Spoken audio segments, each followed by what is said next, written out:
Hi, I'm Nigel. And I'm Tricia. And we're both from Real Time Heart Based. And today we thought we'd have a conversation around, what it feels like when you're being judged and maybe how to navigate either others' judgment or maybe when you're applying judgment to others. And Tricia, there is a few clues about sometimes when you can notice that you're either giving it or receiving some judgment. And some of the ones that people raise with us a lot is using the word to. You're to this, you're to that. You're so or this. So this, or so that. You're so, serious. Or, so there's this word so or to. And we know that for a lot of people it can have quite a significant effect on their own self-esteem, self-confidence, of feeling I need to change something about myself. Someone used to say to me I was too sensitive. And because they used the word too sensitive, it felt like a bad thing. So then I'm like, maybe I've got to change. Or I'm too intense. And so there's all these twos, different people, different sayings. And then it's like, what do we do with it? Yeah, because often, it's interesting. Our automatic reflex and response is something's wrong with us. And that in itself is nearly like a learnt reaction. When somebody gives an opinion or says something, isn't it interesting how we take that on board as if it's a truth or a fact? Yeah. It's a fact that this is it. But the more interesting thing is that we receive it like that.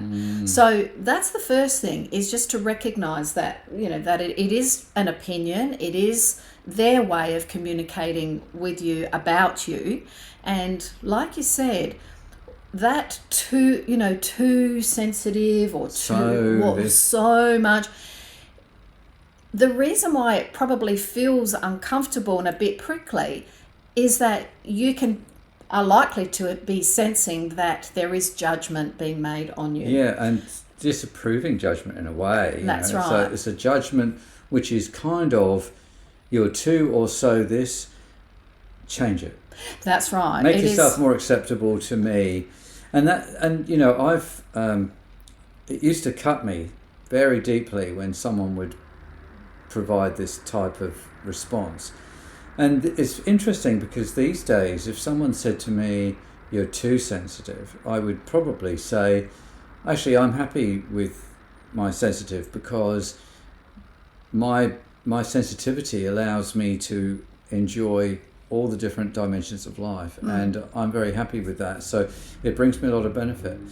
Rather than feel the need to go, I need to change, which is where I used to be. And it might well be sometimes in this receiving of judgment or giving of judgment, sometimes there might be a very useful part in it. So we're not saying completely ignore it, but it might be worth just considering it and saying, is there anything in there that's useful for me? But it's not a signal to say, I'm not worthy, I have to change myself and be acceptable to this person giving this feedback. Well, this is another one of those, recognizing at first what you're doing is you're taking it as a fact. The next thing for you is to recognize, rather than take it in as a fact, asking yourself, what about this is it that might be useful for me? There is a bit of negative impact. Actually, I might feel that by being overly sensitive, it has an impact on me, and it might be something that I want to work on. But the reason for working on it is not because someone has said you're too sensitive. It's because I've chosen that that's what I want to do. Or there was something in it. It may not be exact. I mean, often people say things, and it may not necessarily, it may be a very small part of something they've said that actually goes, there's something in that. Like, someone says you're too intense. I don't necessarily feel the answer is to be less intense. So I'll pretend to smile more or whatever. It might be saying, am I bringing that lightness that I feel inside, or am I carrying burdens? Maybe there is. So it'd be more me just looking at that and going, is there any element of that might be helpful to me? Not I need to change that so that person likes me or that person approves of me, because I think this is where we go. We, as you say, Tricia, we treat it like that is a fact. I'm not good enough. That is a fact. It's someone's opinion at best, and often it's probably worth bearing in mind that sometimes when that is said, it is said for a purpose. Sometimes it's being said so that we are manipulated to do something else. Oh, I'll prove to you I'm not this by doing that. So we have to also understand that that person may have their own reasons for saying what they say too. Absolutely.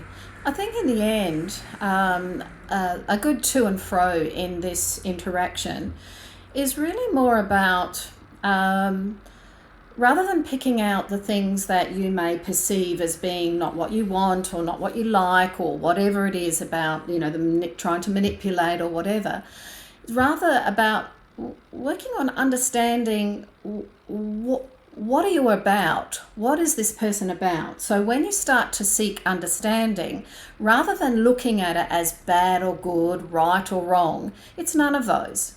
It's not good or bad. It's just the way you are, the way you behave, the way you see things, the way you do things. And when we aim to seek a bit more understanding about that, we are then not judging it, we are working with it. We can work with it and go, let me understand that a little bit more so that we can work better together, or I can understand, what's happening for you so that it helps me. The other thing, I think that's true, Tricia, and I think the other thing that's worth taking into account here is that we are all unique and we are all therefore different. And there's often, I don't know, a kind of a pressure for us to conform, to meet other people's norms, to be a bit more like them so that we fit in. And the use of the word "to" is often leads us to feel like we need to conform or comply with that other person's level of acceptability, or if maybe we also need to be aware of ourselves when we pass judgment on someone else and go, oh, you're too. If someone gets upset over something, so this is often something that happens, someone gets upset and someone goes, you're too sensitive. And too sensitive because they got upset over something that someone said is kind of, not respecting or reflecting on the fact that person's sensitivities may be different to someone else's. And we all know this in life, that we can have someone who makes out nothing bothers them until something does, and it just might be something different. Well, it was interesting for you. You had said that it used to bother you, or, when someone said you're too sensitive, but then you came to realise, well, actually, I'm okay with that.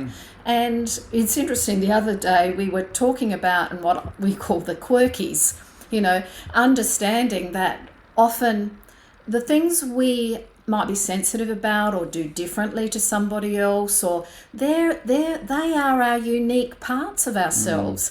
And so the idea is not about thinking it's wrong or judging it, it's just noticing it and going, yes, this helps, this explains me. This is what I notice about myself.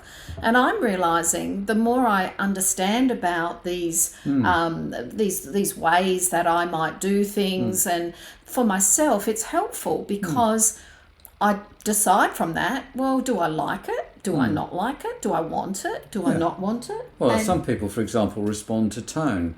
I probably respond to tone. The way somebody says something, I probably would pick up on the way that is said as well as what is said.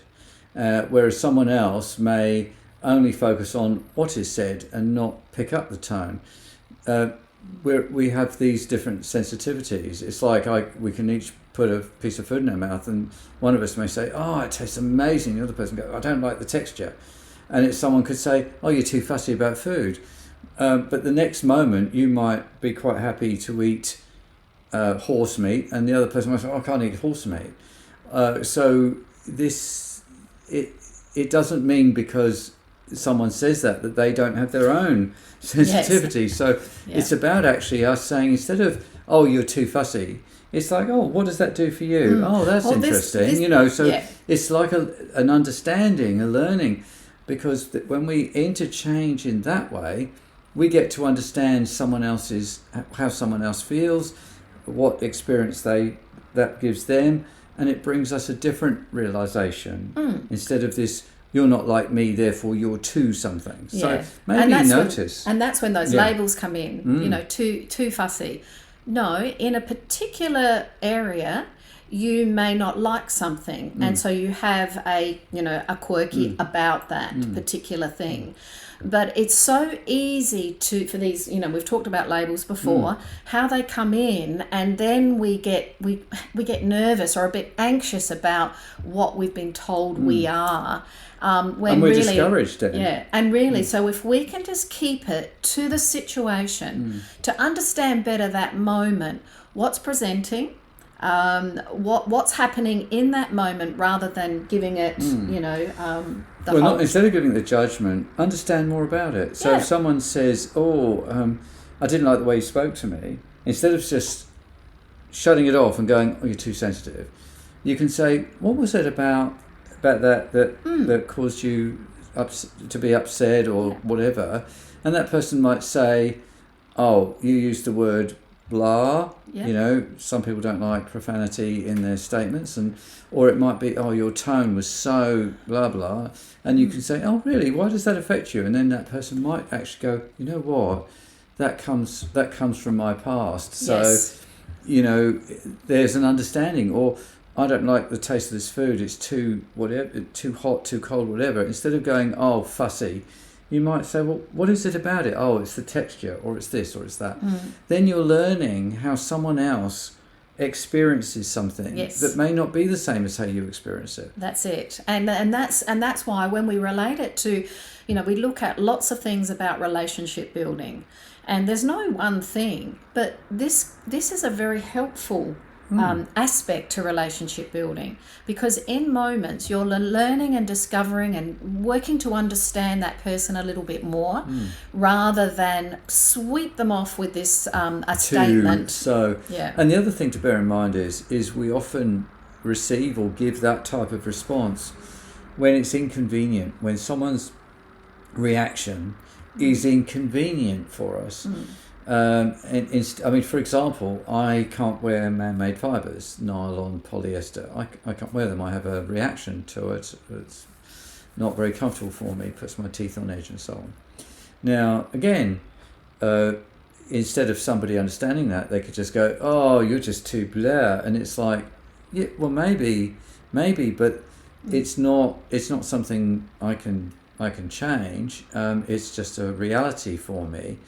So it might be better for you to understand that than you haven't learnt any more about it by dismissing me and saying you're too this or too that. Whereas if you actually listened, you might actually say, "Oh, that's interesting." It's interesting what you've just said, because often, because of our fast-paced life, we're often in a hurry. And so giving someone the time to explore may be the limiting factor in it. We want to just scoop it up quickly. "Oh, you're too sensitive." And so we don't give that time. But really, these are moments that really don't take a lot of time, but they have a huge impact on the legacy of what remains from that, that interaction. So it may be helpful for you to notice yourself, what you do, how you do it, when you're in a rush or you don't, you're not giving someone the time. Maybe just notice that, because really some of these things don't take too much to do a little bit differently. It's just noticing in the first place. So hopefully, and remember not to pile and label in it, because, for example, I'm allergic to shellfish, and I can't wear man-made fibre. So if I met somebody and they chose to go to somewhere that had nylon tablecloths and only served shellfish, I would have to say, I'm this and I'm that, and this person would go, "Oh my gosh, I can't do anything right. You're just too blah blah." Rather than just notice that actually 98% of the time these two things don't arise. No. Rather than labeling me as something just because of those two things, and we're all unique and different. We all have challenges. We all have things we like and don't like. It doesn't make us two anything. We're unique. We're unique, and we celebrate our diversity in this way, and we can learn so much if we take an interest in it rather than label it.